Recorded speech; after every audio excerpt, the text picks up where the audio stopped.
নমস্কার বন্ধুরা, এমকে মর্নিং লাইটে আপনাদের সকলকে স্বাগত জানাই। আশা করছি আপনারা সকলে খুব ভালো আছেন, আর আমিও আপনাদের ভালোবাসা ও আশীর্বাদে বেশ ভালোই আছি। আর আজকে বাবা কি সবজি এনেছে রাত না পোহাতে দেখি বাবা বাড়িতে এসে হাজির। তো বাবা কি নিয়ে এসেছে সেটাই দেখাচ্ছি তোমাদের সাথে। আর এগুলো কিন্তু সব কিছু আমাদের মাঠের তরতাজা সবজি, মানে আমার বাপের বাড়ি, মানে বাবা চাষ করেছে মাঠে সব। তো দেখো এগুলো হচ্ছে, এটা হচ্ছে পালং শাক, আর এখানে আছে দু আটি মানে লাল শাক, এই যে আর এক আটি ওখানে আছে, দু আটি লাল শাক। এখানে আছে বেগুন, এগুলো আমাদের গাছেরই বেগুন। তো এখনও আরও একটু ভালো হতো, কিন্তু কালার এগুলো কেমন হয়ে গেছে। যাই হোক, সবজি টাটকা সবজি কিন্তু এগুলো। আর ওখানে আছে মূলো, আর এ দেখো লাউ শাকের আর কি আটি, বাবা বলছে 8টা ডগা এনেছে। তো আমরা এতটা ডগা বা কী করবো, তো বললাম যে 4টে আনলেই হয়ে যেত। তো বলছি রেখে রেখে খাবি, ফ্রিজে রেখে খাবি। যাই হোক, এনেছে আর কি করবো, টাটকা সবজি তরতাজা একদম। তো আজকে কিছুটা করি আর কালকের জন্য রেখে দেবো ফ্রিজে ভাবছি। তো আমাদের মতন কারা কারা এরকম টাটকা সবজি খেতে ভালোবাসো অবশ্যই কমেন্ট করে জানিও।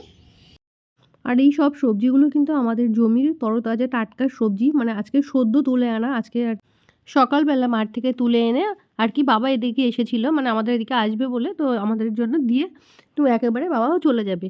আর আমি করলাম কি, তারপর যে টাটকা সবজি, তো লাউয়ের পাতা বাটা কিন্তু খেতে বেশ ভালো লাগে, মানে লাউ ভর্তা। তো তার জন্য নিয়েছি লাউর পাতাগুলো ভালো করে বেছে নিয়েছি, কয়েকটা লাউয়ের পাতা বেশ কচি কচি দেখে আগে থেকে চিড়ে নিলাম।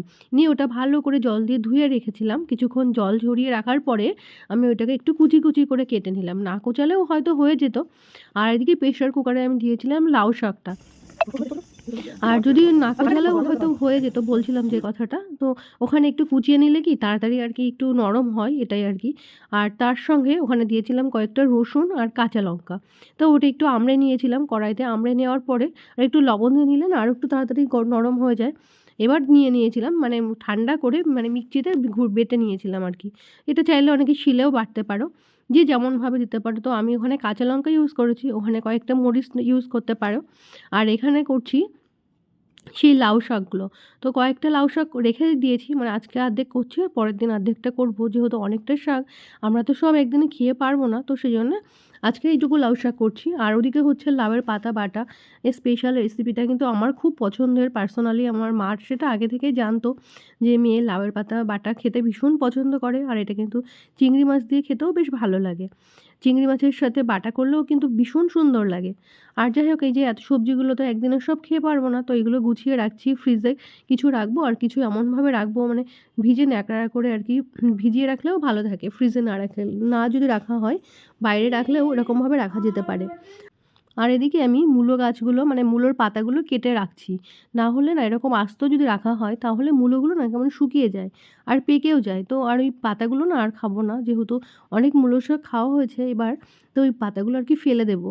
তো ওইগুলো কেটে মূলোগুলো নিয়ে নিলাম, আর ওই সবজিগুলো সব ওখান থেকে পরিষ্কার করে নিলাম, যেহেতু রান্নাঘরটা আর একটু ক্লিন করে নেব। তো এবার চলে আসলাম আমি মেন ঘরে, মানে আমাদের বেডরুমে। তো বেডরুমটা আগে ভালো করে ক্লিন করে নিচ্ছি, তারপরে চলে যাব ঠাকুর ঘরটা। তো আমার যেহেতু খুবই ছোটোখাটো একটা মানে ঘর, মানে রুমগুলো আমার খুবই ছোটোখাটো রুম, প্রত্যেকটা রুম। আর যেহেতু ঠাকুর ঘরটা আরও বেশি ছোট, তো সেই জন্য ওখানে ভিডিও করা খুব একটা ভালোভাবে দেখাতে পারি না। আর এবার চলে এসেছি ঘরগুলো ভালো করে, ডাইনিং প্লেস থেকে শুরু করে আর বেডরুম সব ক্লিন করে চলে আসলাম কিচেনটা এবারে ভালো করে একটু ক্লিন করে নিয়েছিলাম, মানে আগে থেকে ঝাড়ঝুড় দিয়ে।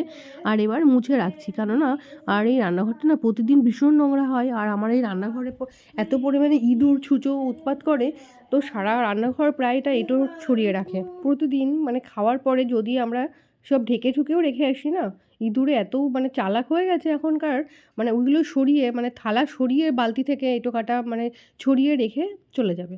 তো সকালবেলা উঠে আরও অকাজ করতে হয় বেশি করে। তো যাই হোক, রান্নাঘরটারগুলো ওদিকে ক্লিন করে পরিষ্কার করে বেরিয়ে আসলাম। আর এদিকে গেছিলাম আমরা বিয়ে বাড়িতে, তারপরে ছিল কয়েকটা কালী পুজো। তো সব মিলে আর কি এগুলো একটু ব্যবহার করেছিলাম, তো এগুলো একটু রোদে দিয়ে আর কি তুলে রাখবো। তো ওই দুষ্টুর একটা ব্লেজার, তো ব্লেজারেও কিছু দেখলাম খাবার দাবার লেগেছিল কিনা জানি না।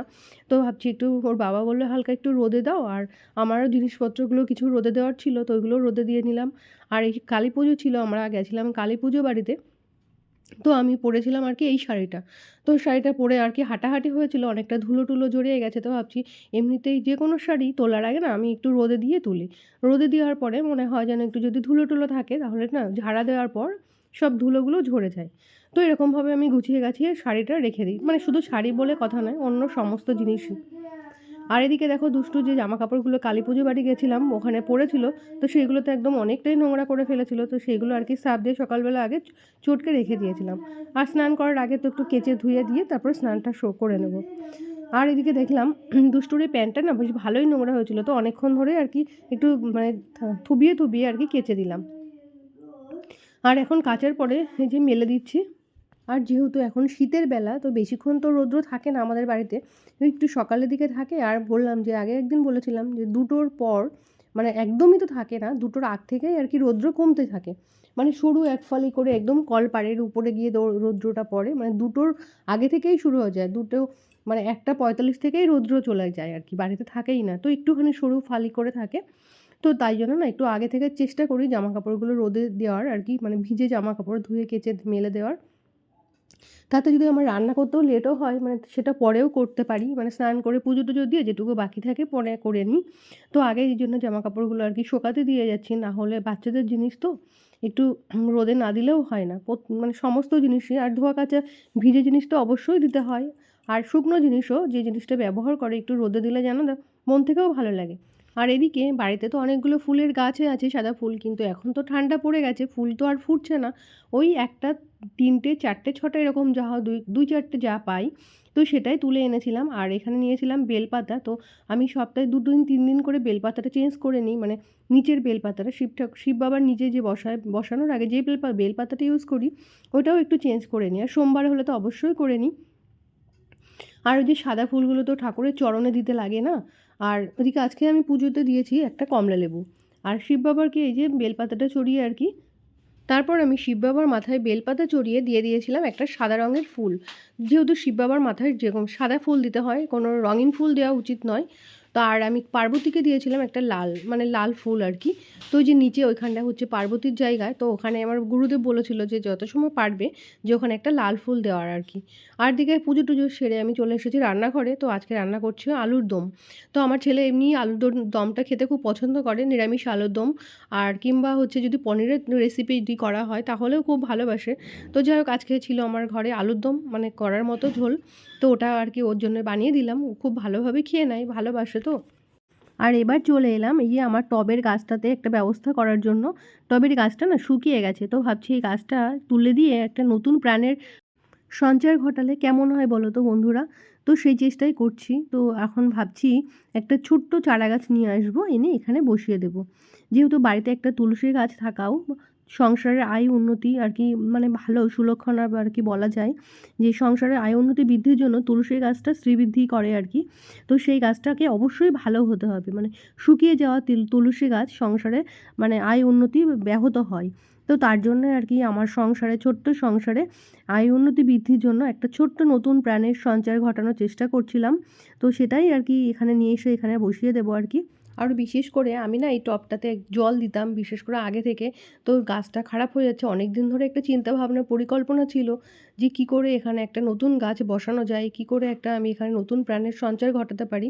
তো সেই চেষ্টাই অনেক দিন ধরে করছিলাম। তো সেটাই ভাবছিলাম, অনেক দিনক্ষণ দেখে আর কি তুলতে হয়, সব দিন তো তোলা যায় না। তো এটাই মায়ের কাছ থেকে শুনে নিয়ে আজকের দিনে এটা আর কি করে নিলাম।